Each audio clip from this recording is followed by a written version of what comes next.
Assalamualaikum warahmatullahi wabarakatuh. Selamat berjumpa dalam pembuatan video pemecahan masalah kegiatan belajar mengajar ekonomi bersama Pak Guru Abing SPD MM. Dan sebelum mengawali pembuatan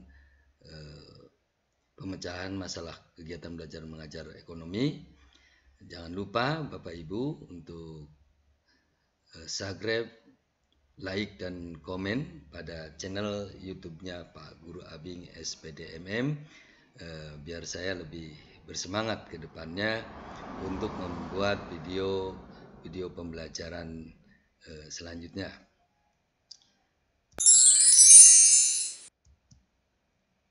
Bapak Ibu, ini adalah latar belakang masalah yang sering terjadi di kelas. Ya, saya akan menggali latar belakang masalah yang ada di kelas. Kita sering menjumpai dalam kegiatan belajar mengajar kita, yaitu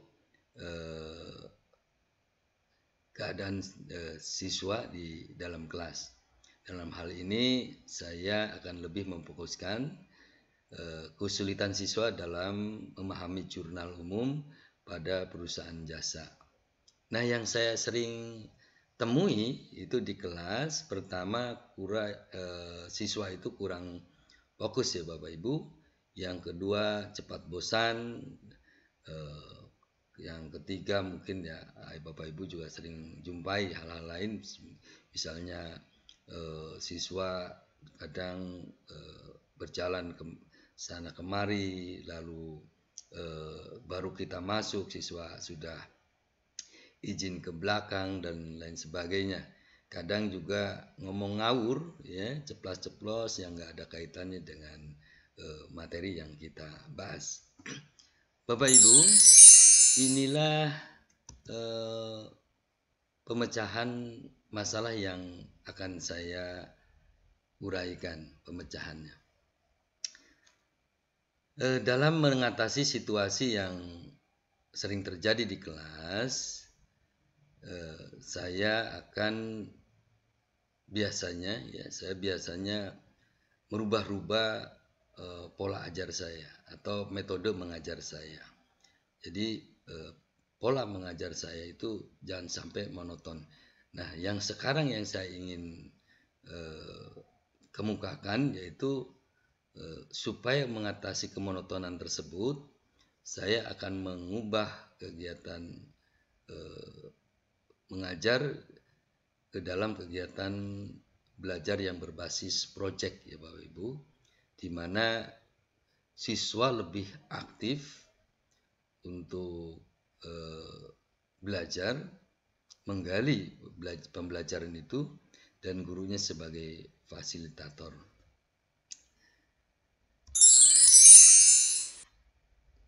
Nah, langkah-langkah yang dilakukan saya di kelas yaitu pertama, guru atau saya menginformasikan materi yang akan diajarkan sebelumnya. Jadi sebelum adanya pembuatan project itu, guru itu menjelaskan dulu materinya. Kemudian guru bersama siswa membentuk kelompok kalau saya sebanyak 4 kelompok. Ini fleksibel saja dulu. Kenapa saya membentuk 4 kelompok? Karena disesuaikan dengan jumlah soal yang akan saya berikan. Ya.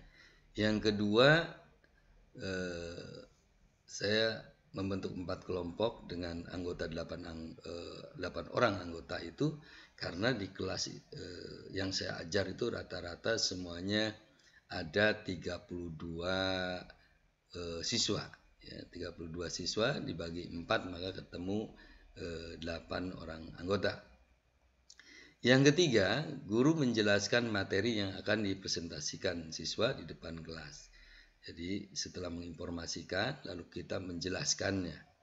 Dijelaskan materi tersebut sehingga ketika siswa mengerjakan soal-soal itu mereka sudah ada pemahaman ya Bapak Ibu.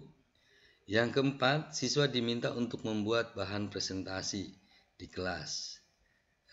Itu dengan silahkan ya, dengan membuat alat sederhana atau seadanya, atau PowerPoint, atau mungkin pakai kertas karton dan lain sebagainya. Di situ ada kelebihan dan kelemahannya. Silahkan nanti dievaluasi oleh Bapak Ibu, kira-kira nanti alat yang digunakan itu mana yang lebih efektif dan bisa dikerjakan oleh siswa. Yang kelima, siswa diminta untuk menonton video KBM yang telah dibuat guru di link YouTube. Ya. Saya itu sebelum memberikan tugas ke siswa atau materi yang kita jelaskan di kelas itu, saya buatkan video sehingga ketika siswa nggak mengerti, ya silakan tonton di KBM-nya, di videonya ya, di video di link YouTube, sehingga siswa itu bisa mengulang-ulang pemahaman materinya ya yang ada di link YouTube. Yang keenam, siswa mempresentasikan soal yang telah dibuat alat seadanya atau PowerPoint yang bergiliran berdasarkan jumlah anggota. Jadi nanti jelasnya akan saya terangkan langkah-langkahnya. Yang ketujuh, siswa lain atau kelompok lain menanggapi dan memberikan respon penilaian, ya, memberikan penilaian pada temannya. Dan itulah langkah-langkah sebelum siswa melakukan presentasi di kelas. Ini Bapak Ibu sebagai gambaran, ini aktivitas siswa dalam mengerjakan tugas kelompok berbasis project ya. Ini yang saya lakukan ya. Mereka berdiskusi, membentuk kelompok dan lain sebagainya, berkumpul bersama anggota kelompoknya. Nah, yang ini gambar tentang presentasi siswa di kelas ya. Ini mereka mempresentasikan setelah mendiskusikan dan menjawab soal-soal yang akan dipresentasikan. Kemudian ini langkah-langkah yang dilakukan guru atau oleh saya. Pertama, guru menjelaskan materi yang akan dipresentasikan di depan kelas. Dijelaskan dulu materinya dan sebagainya. Langkah-langkah dalam membuat jurnal itu seperti apa. Kedua, guru menentukan soal yang akan dibahas pada masing-masing kelompok. Jadi guru menentukan soal, ya, diberi soal. Kemarin saya dari 4 kelompok itu hanya 2 soal yang saya buat, di mana kelompok 1 dan 2 membahas 1 soal dan kelompok 3 dan 4 juga membahas soal yang berbeda dengan kelompok 1 dan 2. Selanjutnya, guru memerintahkan siswa untuk berkumpul pada masing-masing kelompoknya. Jadi berkumpul semuanya supaya kita melihat semua siswa itu terlibat aktif ya dalam pembuatan proyek tersebut. Jadi jangan sampai ada temannya yang hanya numpang nama dan lain sebagainya, kita antisipasi itu. Dan biasanya nanti ketika mengumpulkan tugasnya, mengumpulkan tugas, itu saya suruh menandai kepada ketua kelompoknya, itu mana yang tidak aktif, yang tidak ikut dalam pembuatan itu. Jadi kita nanti memberikan nilainya adil gitu ya. Yang keempat, masing-masing kelompok untuk membahas soal untuk dipresentasikan di depan kelas. Jadi berkumpul, membahas dan sebagainya. Dan bagaimana evaluasi penilaiannya? Nah, ini yang saya lakukan, penilaian kepada siswa. Yang pertama, siswa mempresentasikan hasil kerjanya bersama seluruh anggota kelompoknya. Ini yang akan kita nilai, ya Bapak Ibu. Nah, yang kedua, guru memberikan penilaian kepada siswa secara individu. Ya, jadi kita lihat nih, individu per individu dalam menerangkannya. Jadi tentunya dengan penilaian yang objektif ya, siswa yang mengerti itu akan jelas ketahuan ya. Nah, nilai yang kedua adalah nilai kelompok, di mana kita menilai tentang kekompakan kelompok dan kebersamaan kelompok ya. Jangan sampai tadi ada yang hanya numpang nama saja di kelompok tersebut. Kita tanya kepada ketuanya, biasanya ketuanya lebih aktif. Ini dari anggota yang sekian ini apakah semuanya ikut terlibat atau tidak. Kalau yang tidak, tolong dikasih tanda untuk diberikan nilai yang adil, gitu ya Bapak Ibu. Saya katakan nilai yang adil. Itu kalau kita ratakan nilainya, saya pikir tidak adil juga.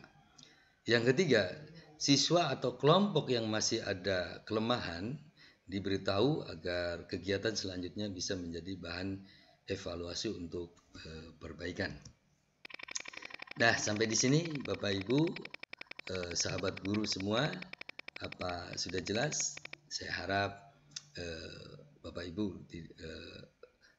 belum puas ya dengan penjelasan saya, dan Bapak Ibu bisa lebih kreatif lagi daripada saya dalam pembuatan video pemecahan masalah kegiatan belajar mengajar di kelas.